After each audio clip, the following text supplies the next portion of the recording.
so what gitu loh contohnya ya. Jadi kita betul sudah begitu konsumtif ya. Ini contohnya, ini saya ambil sebuah kantin perguruan tinggi swasta di Jogja. Ini si perempuan ini sering disebut Londo Semarang karena rambutnya seringkali dicat warna pirang ya. Jadi seolah yang indah itu harus pirang gitu.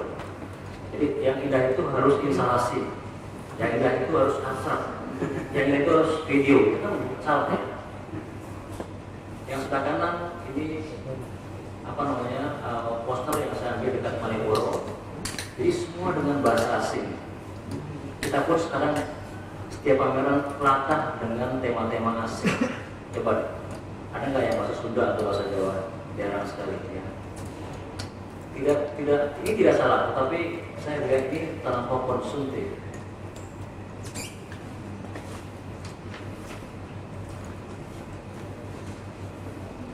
Kita kadang-kadang terlalu linear dalam mengikuti arus besar. Kalau di barat ada spa ya. Sekarang kita pun sangat terpengaruh dengan bahasa SMS. Ini menjadi wacana internasional, menjadi gaya hidup ya. Tapi apakah ada yang lain di luar itu? Banyak sekali, cuma kita tidak mau melihat.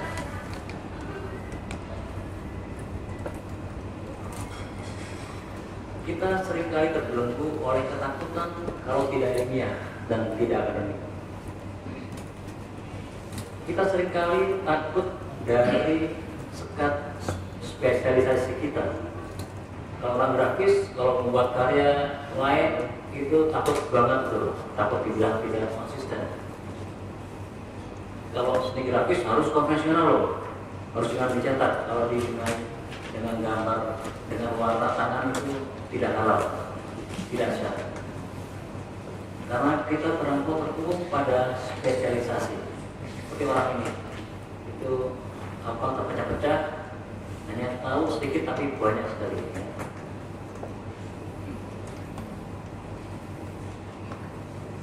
Adalah ilusi menghasilkan karya seni yang hebat kalau kita hanya berharap dari format dan materi yang serba terang benderang ilmiah. Karena banyak sekali karya seni yang muncul dari wilayah abu-abu, dari tempat yang tersembunyi, yang sama-sama. Perkaranya beranikah kita melihat ke sana?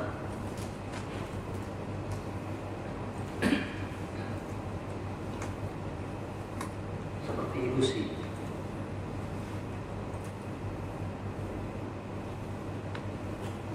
Dan kalau itu menjadi komoditas, itu menjadi kerumunan banyak orang. Ini sebagai contoh, ini ada poster Jogja, cita rasa pantang. Ini bertemunya antara kapitalisme dengan feudalisme. Jadi ini modal dengan simbol kultural digabungkan. Jadi iklan rokok dengan menggunakan simbol-simbol keraton. Nah ini yang bawah ini saya tidak terlalu jelas. Ini kelompok Seringgit ini membuat satu performance. Jadi ada beberapa orang membawa tulisan, setiap orang membawa satu tulisan. Terus di sini akan dibangun moral. Jadi karena yang namanya moralitas menjadi kerumunan orang. Termasuk juga sekarang ini Kota Korjo itu, karena sekarang banyak sekali funding yang mensupport, ya akhirnya menjadi komunitas juga. Semua terfokus pada komunitas dan modifikasi sampai harga diri pun tergusur. Sekarang saya akan menyampaikan beberapa pendapat seniman dan desainer ya, supaya ada suara lain ya. Ini berpolis perlu memberi penekanan pada aspek penyadaran intelektual dan kultural agar peserta didik mampu mengartikulasi dan mendukung ide seninya dengan argumentasi yang cukup dan tidak asal memborong dan mengkonsumsi atau pulaan teori-teori dan wacana asing, lalu menjualnya kembali seolah-olah keluar dari dirinya sendiri.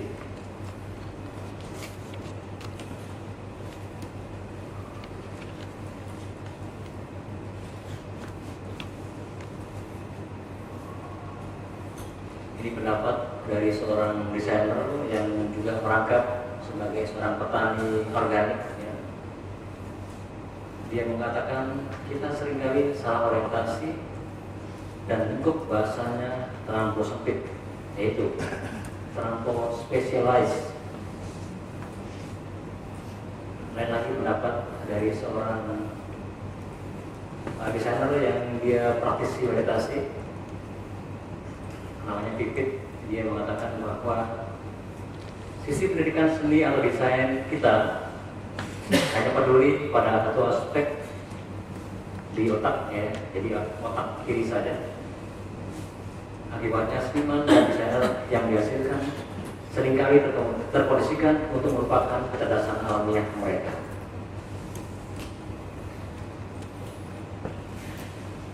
Lain lagi dengan seorang dosen atau jurusan desain Hendro Purwoko mengatakan bahwa porsi untuk berolah rasa yang memberi roh dalam rancangan atau desain banyak dikurangi oleh proses analisis fungsional. Jadi kita hanya berhenti pada hal-hal yang analitikal. Di luar itu tidak berani, tidak ilmiah.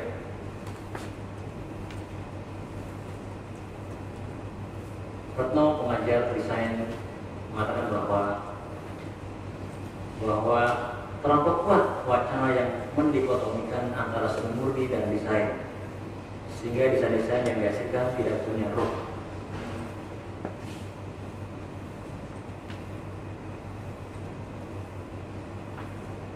Teori wacana dan teknologi.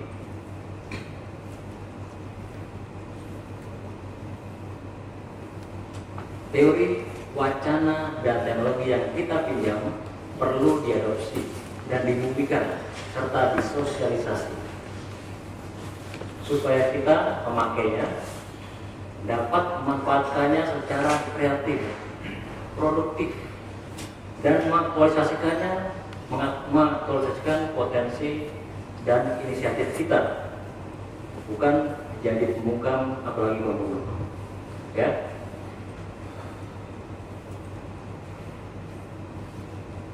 Untuk promosi dan pengembangan dunia seni rupa Indonesia,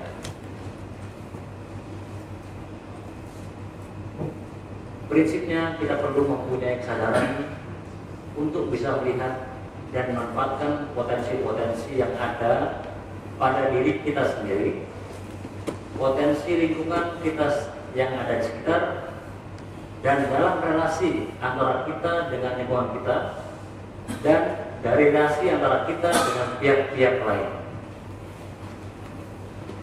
Sebagai pengakhir, saya sangat beruntung karena pagi ini tidak sangka saya bertemu dengan rekan bernama Boni Min, ya, yang karya ini betul-betul berani dan sudah berhasil mengeksplorasi potensi-potensi lokal. Tidak peduli hasilnya seperti apa, tetapi ternyata dengan berani masuk ke diri sendiri, berani melihat, berani mengamati potensi yang ada di sekitar, ini menghasilkan karya yang sangat potensial, yang sangat layak untuk dilihat. Ini hanya salah satu contoh dari orang yang berani melihat potensi lokal. Nah, itu kira-kira saya lihat saudara Polimen, ya.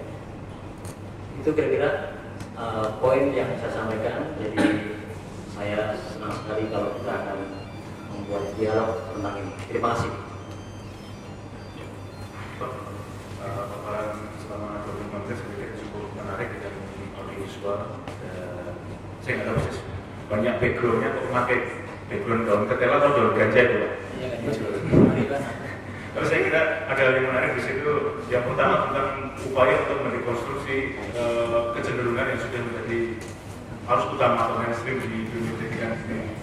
atau seni rupa di Indonesia bahwa badan atau akademis pola-pola yang akademik badan itu cukup memuat di perkembangan seni rupa Indonesia, dan itu yang tampaknya dicoba untuk didekonstruksi oleh paparan Bapak di Marianto. Nilai lokalitas saya kira sebagai titik jawab untuk mencoba untuk mengimbangi mainstream badan. Saya kira kurang lebih seperti itu, dan paparan kedua dari Mas Muncul juga kurang lebih 20 menit bisa dimulai. Ya, terima kasih Mas. Selamat pagi Bapak sekalian. Saya mohon maaf saya nggak bawa seperti Mas itu. Jadi saya mau bicara aja, kurang bicara agak ngalor ngidul mungkin. Tapi saya pikir tema kita pagi ini sangat menarik. Peran dan fungsi pendidikan dalam mengembangkan bidang profesi yang serupa. Saya yakin sebagian besar atau seluruh bapak-bapak di sini adalah lulusan perguruan tinggi. Dan sebetulnya saya justru sangat penasaran bagaimana sih pendapat bapak-bapak khususnya luar Jawa mengenai fungsi dan peran pendidikan. Karena ya ini kita harus akui gitu bahwa pemain-pemain utama dalam medan seni rupa Indonesia memang lulusan pendidikan tinggi. Tapi apakah ini sudah menunjukkan keberhasilan pendidikan seni rupa di Indonesia? Saya pikir ini hal yang mungkin jawabannya bisa sangat berbeda. Karena sampai hari ini harus diakui bahwa memang pendidikan tinggi seni rupa adalah pemain tunggal dalam menghasilkan wacana gitu. Karena kita tahu bahwa museum seni rupa kendati pun ada, sebetulnya tidak memproduksi wacana gitu. Karena memang program-program pamerannya sangat minim, bagi program-program pamerannya sangat penting. Jadi sebetulnya hari ini adalah hari yang sangat menarik untuk membincangkan kembali atau mengevaluasi kembali peran dan pendidikan tinggi seni rupa dalam mengembangkan medan seni rupa di Indonesia. Saya selalu yakin dan saya selalu bertanya pada murid-murid saya, apa gunanya sekolah kalau menjadi seniman sebetulnya tidak harus sekolah. Dan bahkan sampai hari ini saya juga menjadi kurator pun sebetulnya tidak harus sekolah, karena memang nggak ada sekolah untuk kurator. Itu kan kenyataan bahwa sebetulnya menjadi kurator pun tidak harus sekolah gitu. Sekolah khusus kurator. Nah, maka jawaban satu-satunya adalah bahwa menjadi seniman yang sekolah adalah menjadi seniman yang pandai dalam bidang teori gitu. Ini saya pikir adalah given condition pendidikan seni rupa. Jadi saya agak berbeda dengan Mas Dwi. Justru kebenaran untuk pendidikan tinggi seni rupa adalah bahwa di situ memang harus diciptakan para spesialis, yaitu para orang-orang secara khusus mengelaborasi pemikiran untuk membedakan posisinya dengan para amatir, para hobis atau para perajin. Ya ini mau nggak mau kedengarannya seperti Menara Gading, kedengarannya ini, tapi demikianlah adanya. Karena kalau enggak, untuk apa kita menciptakan sekolah, untuk apa meletakkan pendidikan seni rupa di perguruan tinggi? Bahwa sampai hari ini pendidikan tinggi seni rupa mengambil lebih banyak model barat, itu sebuah pilihan saya pikir. Dalam beberapa hal bahkan apa yang dibicarakan Mas Budi tadi mengenai sumber-sumber lokal, saya pikir sumber lokal sangat banyak. Kendati pun kadang-kadang tidak relevan saya rasa. Misalnya katakanlah banyak mata kuliah yang sebetulnya tidak relevan dengan praksis di rupa kontemporer, dan itu diwajibkan. Jadi kalau itu misalnya menjadi elektif mungkin tidak jadi masalah. Kalau harus belajar candi, saya pikir seniman tidak akan menjadi arkeolog gitu. Jadi kenapa mereka harus belajar misalnya candi-candi, dan itu diwajibkan. Saya yakin bahwa pendidikan tinggi dalam keprofesian apapun diciptakan untuk masyarakat modern, bukan untuk masyarakat tradisi. Artinya pendidikan tinggi seni rupa di Indonesia adalah untuk masyarakat modern Indonesia, masyarakat modern yang memang apa boleh buat belum mature atau belum terbentuk secara padu, masih kadang-kadang membawa pemikiran-pemikiran atau pola-pola tradisi. Jadi itu adanya pendidikan tinggi seni rupa di Indonesia. Nah, memang pendidikan tinggi seni rupa di Indonesia saat ini saya pikir mengalami tantangan luar biasa, dan hal ini terkait dengan ya tidak bisa lain harus globalisme, lalu juga dengan kenyataan paradigma seni rupa kontemporer itu sendiri. Sekarang kan kalau kita coba menerapkan paradigma seni rupa, nggak ada kenyataan yang cukup definitif apa itu seni rupa, apa itu praktis seni rupa. Karena kenyataan praktek yang di dalamnya bisa sangat bertentangan secara diametral. Seorang seniman bisa sangat mengganggu publiknya, seorang seniman bisa sangat menyenangkan publiknya. Itu tentunya berbeda dengan profesi-profesian yang butuh ijazah atau lisensi dalam menjalankan profesinya seperti bidang hukum atau dokteran. Nggak ada dokter yang bilang bahwa saya menjadi dokter karena kemudian ingin memenuhi pasien saya. Jadi seniman bisa, antara satu seniman dengan seniman yang lain bisa sangat bertolak belakang. Jika demikian halnya, lalu bagaimana kemudian arahan pendidikan harus ditetapkan? Nah, ini yang menjadi persoalan sangat besar dalam perguruan tinggi seni rupa di era seni rupa kontemporer. Satu. Kedua, juga persoalan lain adalah bagaimana kaitan antara pendidikan tinggi seni rupa dengan praksis dalam medan sosial di tingkat lokalnya. Apakah pendidikan seni rupa di Medan harus beda dengan pendidikan seni rupa di Jogja atau di Bandung misalnya? Ya, saya kurang tahu tentang hal itu. Itu adalah pilihan masing-masing institusi yang menjalankan peranannya. Nah, cuman satu hal yang cukup menarik sebetulnya, ada benarnya tadi Mas Budi mengatakan jangan-jangan kita terlalu konsumtif terhadap perkembangan pemikiran, teori, dan wacana di Barat. Nah, tapi juga di sisi lain itu kenyataan yang katakanlah tidak bisa juga ditolak gitu. Karena kita juga menjadi bagian dari kebudayaan dunia dan kita ingin ikut juga berperan di sana. Dan untungnya juga kalau kita lihat paradigma seni rupa kontemporer, justru aspek-aspek lokal itu dimungkinkan untuk tampil.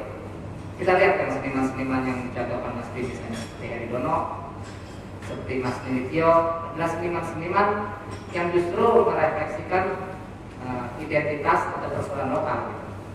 Bahwa kemudian cara teropongnya atau konsep-konsep untuk teropongnya atau teori-teori dari Barat, karena mereka lah yang mengelaborasi itu terlebih dahulu. Dan inilah barangkali menjadi persoalan dalam pendidikan tinggi seni rupa di Indonesia. Sejauh mana orang-orang dalam pendidikan tersebut telah mampu memproduksi katakanlah wacana yang cukup konstruktif yang bisa menyaingi wacana-wacana atau pemikiran-pemikiran para pemikir di Barat. Nah, tentunya kita tidak bisa kemudian berlindung pada kemudian tradisi telah kita tinggalkan, nggak bisa terus kita punya tradisi, orang Barat juga punya tradisi di masa lalu. Tapi yang penting adalah hari ini apa yang kemudian bisa kita kontribusikan oleh seniman, oleh institusi pendidikan pada masyarakat Indonesia hari ini, yaitu masyarakat modern Indonesia, bukan masyarakat tradisi. Dan saya pikir hari ini lah barangkali kita bisa mulai membincangkan tentang kemungkinan-kemungkinan mempertajam arahan pendidikan seni rupa di Indonesia. Satu hal yang kemudian saya amati selama ini memang seperti saya katakan benar Mas Dwi, bahwa jangan-jangan kita terlalu mengambil pola Barat yang kemudian meletakkan pendidikan terutama-tama dalam aspek pemikiran dan konsepnya, sehingga kemudian meninggalkan banyak kemungkinan yang bisa dikembangkan dalam wilayah keterampilan. Kan kalau kita lihat pendidikan itu kan turunan dari Akademi Seni Rupa. Akademi Seni Rupa di Prancis abad 18 itu menang melawan tradisi Gilda, itu tradisi yang sebetulnya kita miliki bahkan sampai hari ini, yaitu tradisi nyantrik yang mungkin di beberapa daerah tradisi nyantrik ini masih dijalankan. Tapi tradisi nyantrik di Barat telah hilang sejak abad 18 digantikan oleh akademi sebagai tempat untuk mendidik seniman. Dan di akademi itulah yang lebih dipentingkan adalah aspek-aspek pemikiran dan teori. Dan itu terutama terjadi di abad 20 di masa atau di era modernisme, di mana yang lebih penting adalah konsep atau gagasan seniman. Keterampilan dibuang dan keterampilan itu menjadi urusannya para tukang. Keterampilan itu menjadi urusannya para craftsman. Jadi itu yang kemudian juga kita alami di dalam mengarahkan mahasiswa seni rupa. Yang penting adalah gagasan, yang penting adalah konsep. Soal keterampilan hanya sendiri. Nah, ini yang sebetulnya barangkali satu hal yang kita tidak bisa serta-merta mengadaptasi pola pendidikan di Barat yang memang lebih mengutamakan pemikiran dan teori. Nah, karena ya saya nggak tahu, cuman dengan cara seperti itu sebenarnya kita membuat jarak luar biasa besar dengan kenyataan praksis dalam seni rupa Indonesia. Di satu sisi, kalau seniman lebih mengutamakan persoalan konsep, persoalan gagasan, dan mengetengahkan keseniannya sebagai bentuk praktek yang kritis terhadap masyarakat atau terhadap budaya dominan, seniman model seperti ini memiliki persoalan karena belum menemukan masyarakat pendukungnya. Jadi masyarakat pendukung yang sebetulnya hanya akan terbentuk kalau museum dan jurnal-jurnal seni cukup banyak untuk bisa mengedukasi publik dan publik paham bahwa untuk seniman kontemporer atau kesenian adalah juga sebentuk protes, sebentuk kritik terhadap keberadaan budaya besarnya. Nah, di sisi lain kita lihat dalam kenyataan pasar seni rupa Indonesia saya percaya sangat sederhana. Karena kemudian para pecinta seninya atau kolektornya itu tidak teredukasi secara canggih seperti para kolektor di barat. Jadi yang dipakai adalah common sense yang cukup sederhana. Mengkoleksi seni berarti adalah karya-karya yang secara kualitas estetik masih cukup obvious, gitu, masih cukup bahwa karya itu bagus, dan kedua bahwa karya itu dikerjakan dengan keterampilan yang cukup. Nah, dalam kenyataan ini, khususnya di sekolah saya di ITB, hampir 10 tahun terakhir ini, kendati setiap tahun kita menerima mahasiswa kurang lebih 50 orang atau meluluskan setiap tahun 40 orang, hampir 10 tahun terakhir ini kami hanya bisa menghasilkan seniman yang tetap berkiprah itu mungkin dengan 9 tangan saya hitungannya. Karena di ITB cukup terkenal bahwa yang penting adalah konsep tadi itu. Nah, soal keterampilan dalam era seni rupa kontemporer ini, keterampilan sebetulnya kembali dominan. Kendati bukan menjadi bagian yang dianggap signifikan, tapi itu menjadi wahana untuk seorang seniman mengeksekusi gagasannya. Dan dalam hal ini kita percaya dalam seni rupa kontemporer yang representasional itu gaya-gaya seperti realis kembali menjadi penting, dan abstrak tentunya yang menjadi modal utama Bandung kemudian menjadi sentral. Nah, kalau kita bicara realis di sekolah saya di ITB, ya kalau Anda mau jago realis ya silahkan cari sendiri. Sekolah tidak akan kalian dengan keterampilan seperti itu, karena sekolah adalah tempat tadi yang seperti saya katakan, tempat kamu menimba pemikiran. Nah, ini menjadikan kebanyakan pendidikan di Indonesia, atau saya contohkan saja sekolah saya sendiri, menjadi dalam posisi serba tanggung. Di satu sisi dalam aspek pemikiran pun tidak menghasilkan sebuah pemikiran yang cukup bagus, sebuah pemikiran yang kemudian oleh para lulusannya bisa diaplikasikan secara cukup canggih katakanlah, karena pemikiran-pemikiran yang mereka dapat jangan-jangan adalah pemikiran-pemikiran yang sudah obsolete, pemikiran-pemikiran yang sudah out of date gitu. Bagaimanapun juga kurikulum yang dipakai di Bandung mungkin kurikulum yang dipakai oleh pendidikan seni rupa di barat 20 atau 30 tahun yang lalu. Di sisi lain, kalau kita bicara keterampilan, mereka tidak dibekali keterampilan. Nah, inilah kemudian yang menjadi persoalan yang ingin saya bagi dengan bapak sekalian tentang bagaimana sebaiknya kita mempertajam atau mengevaluasi pendidikan tinggi seni rupa. Satu hal yang bahwa kalau sebagian besar orang-orang dalam medan seni rupa adalah orang-orang lulusan pendidikan tinggi, karena memang tidak ada pesaingnya. Sekali lagi, karena kita tidak memiliki pesaing, tapi bukan berarti bahwa kita hebat. Nah, kalau kita ingin membuktikan diri kita hebat, tentunya kita tidak bersaing dengan sesama, tapi bersaing dengan lulusan-lulusan pendidikan seni rupa dari negara lain, dari Filipina, dari Thailand, atau dari negara-negara yang lebih maju, Korea dan Jepang. Ya, sekian, terima kasih.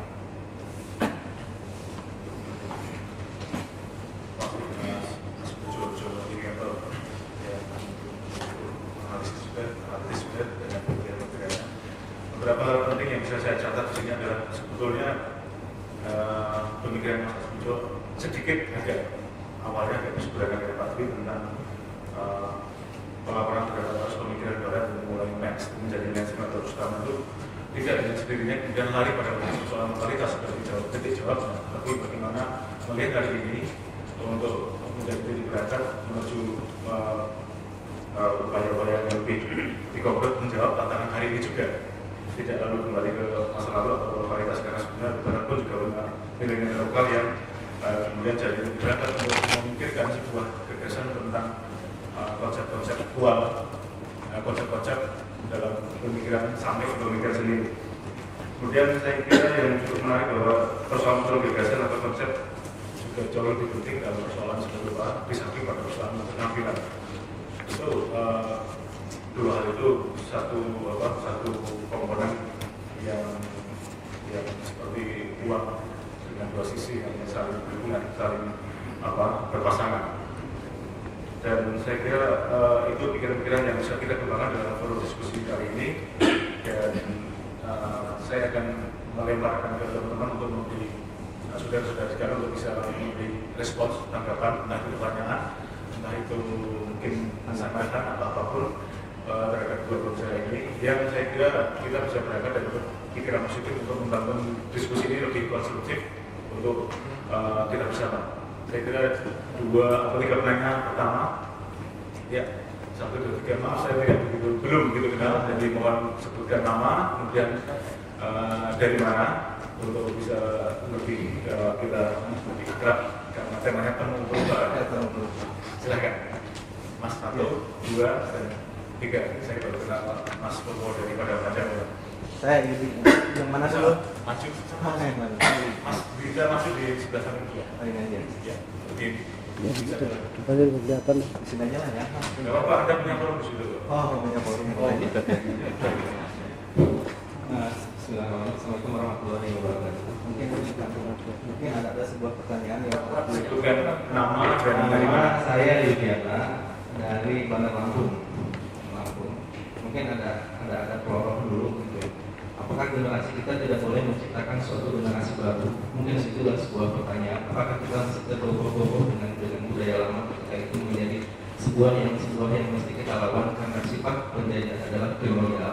Mungkin hal itu akan menjadikan sebuah pola pandang dalam pemikiran. Dan setelah pun kita dalam berpendidikan ada latar belakang sejarah ketika para ahli itu tetap nggak tahu dari mana, apakah dari gua itu dapat ilmunya, atau dari dalam sumur dapat galiannya, atau dari gentong. Ya. Apakah kita masih kultural berbicara tentang dunia gelap yang harus kita bangun? Gitu. Itu mungkin hanya sebuah prolog. Tapi mungkin yang akan menjadikan sebuah pertanyaan bagi saya, ya kepada Pak Agus Mugio dan Pak Yudi mungkin ya, apakah di generasi kita ini tidak boleh menciptakan suatu generasi pencipta tradisi baru, dan bagaimana kiatnya untuk menciptakan sebuah tradisi baru ketika kita berbicara tentang kontemporer, posmo, dan ketika itu balik lagi kepada sebuah tradisional juga. Apakah mungkin itu akan menjadikan satu pola baru di mana ketika masa dikenal dengan ikon-ikon tradisinya atau menutup hal-hal yang lebih inovatif lagi? Mungkin itu yang akan ditanyakan oleh saya. Terus yang kedua, mungkin poin yang menjadi gagasan untuk berbicara dalam bidang rupa sebagai penggagas itu untuk berbicara khususnya untuk perspektif industri budaya kontemporer itu lokal mana yang kira-kira, karena lokal kita kan tidak perlu lokal gitu kalau berbicara, tapi mainstream Indonesia ini yang mana gitu. Kita bingung juga Pak Sony dari ITB, mungkin Pak Juli dari misalnya dari Jogja gitu. atau kita berbicara tentang mahjab gitu. Istilahnya seperti itu mungkin ya. Itu mungkin sebuah pertanyaan untuk terima kasih Mas Budi. Ya, terima kasih. Berikutnya Mas.